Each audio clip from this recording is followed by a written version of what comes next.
Okay, welcome back. So as promised, this is going to be a short talk now about some of the theoretical motivations for some of the new particles we're looking for at the LHC. And this is by no means an exhaustive list. To start with, hopefully you would have already had some background information or something that you have courses on, and you can also look up extra reading on, is the standard model, so-called SM. This is the representation, as I was mentioning in the first video, of our current understanding of all of the fundamental particles and the forces of nature together with their interactions. So we have this nice table. I won't go through in detail, but this basically lists all of the particles that we currently know exist, the fundamental particles we know they exist. So we have the quarks at the top here, split into the first and second and third generations. So you've got the up and down, the charm and strange, the top and bottom. Then you have the leptons, both the charged leptons and the neutral leptons here. So we have the E, mu and tau going up in mass here to the very heavy tau. And then we have the neutrino counterparts, which of course come in different flavors. So we have the electron, muon and tau neutrino as well. And of course there are their antiparticles. So you can double that set if you include the antiparticles. Then we have the known force propagators. So we have the photon, the gluon, the W boson and the Z boson, which we'll talk a bit more about later when we go beyond the standard model as well. Finally in 2012 we have the discovery of the Higgs. So this was something that completed the standard model as we currently know it. One thing rather embarrassing about all of our theories before that point is that none of the equations we had predicted how any of these particles obtained their mass, when of course if we knock on the board we know that things do have mass, so it must have come from somewhere. And so Peter Higgs, along with Engler and some others, in 1960 Higgs came up with the idea of the Higgs mechanism, of which the theory then was that if this Higgs field existed and gave many of these particles their mass, there should be the existence of a new particle called the Higgs boson. And so as experimentalists we then had been searching for, well, ever since then, and finally in 2012 we discovered the Higgs boson decaying in the many different ways that it can decay, completing the standard model. But there are still many unanswered questions. Some can be answered, or hopefully we can shed light on it at the LHC, and others are maybe more for other experiments. So you have matter-antimatter asymmetry. Why is there so much more matter in the universe than antimatter as far as we can tell? There's no mechanism in the standard model for that preferential treatment of matter versus antimatter. And we do look at that at Atlas, but there's another experiment at the LHC specifically looking at these kind of things called LHCb.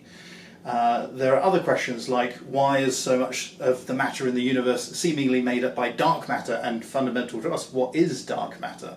Okay, so we can try and produce or see signs of dark matter at the LHC as well. And the one that I'm going to very briefly talk about today, so there are many other ways that you can explain this, but one that I like because it can account for a number of the particles that we're looking for at the LHC, is talking about the fundamental forces of nature. So in this graph on the left hand side here we kind of have roughly a time on the y-axis, so the Big Bang starting here, you can think of it a bit flipped from usual, but t equals 0 would be up here, and then as you go down the graph you come to the present day, so the energy scale around where we are today.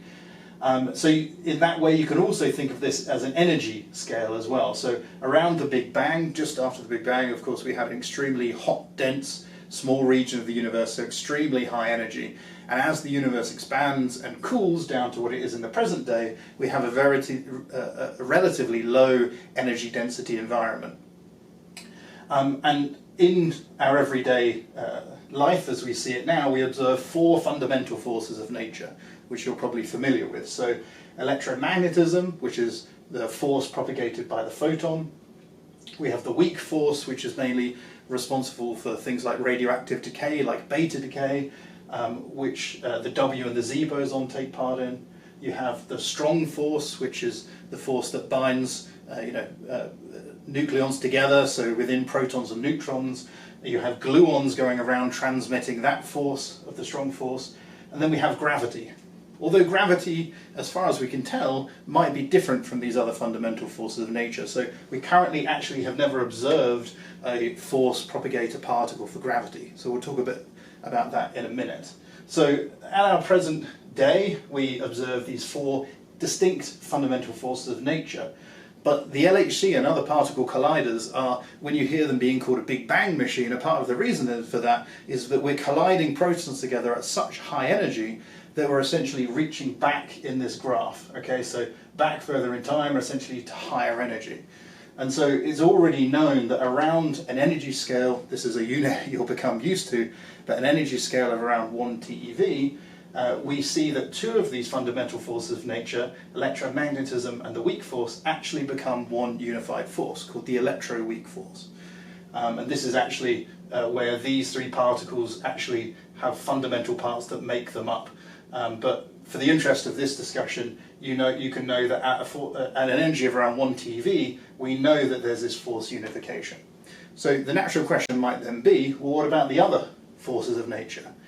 Theoretically, at some higher energy scale, maybe the strong force becomes a part of this, so that you have a unified force between all of these three forces of nature. And one thing about a good theory is that there should be predictions of what you would observe if that's the case.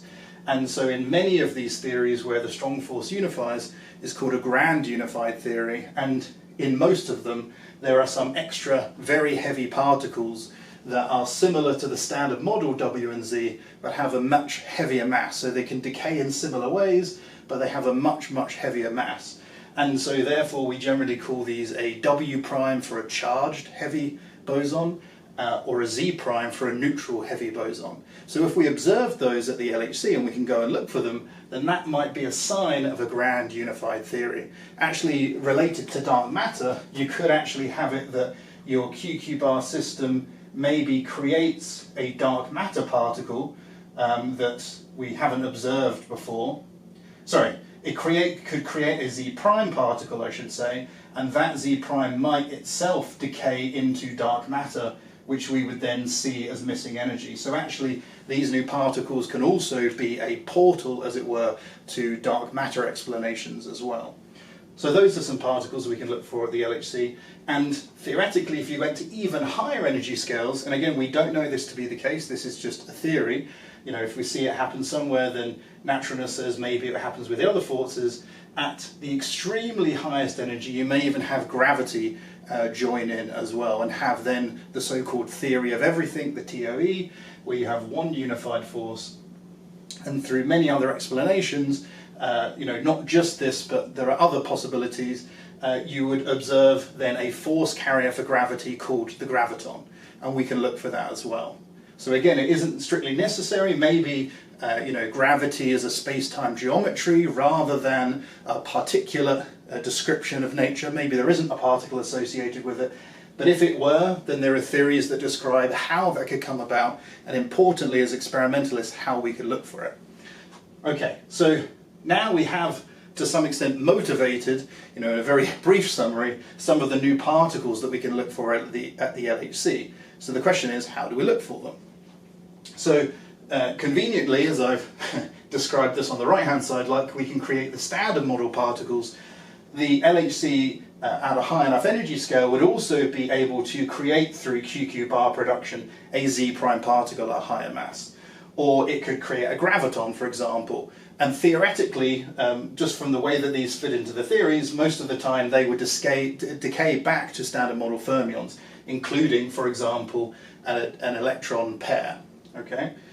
Because the W prime is charged, it would decay differently. It wouldn't decay to two charged particles. It would decay to, for example, an electron and an anti-electron neutrino. And this is actually what was seen in beta decay before they knew that the W boson existed. These are the ways that, as you saw in the first video, we can then use the signatures in the Atlas detector to try and hunt these down. And broadly, all of these new theories that aren't included in the standard model are called beyond the standard model. So that's the BSM that you have up here and you might see written around. So now, I don't know if you could have already gone and done the coding tutorial, or if not, you should go to it now. And what you will actually do is use a generator that we use to provide simulation of some of these physics processes, and you will actually generate some of these signals. And then in the next video, when you come back, I'll tell you about how to analyze the samples that you've just created of this collection of events, and what kinematic signatures they can leave in the detector that then we can plot. So thanks again for joining, and I'll see you in the next video.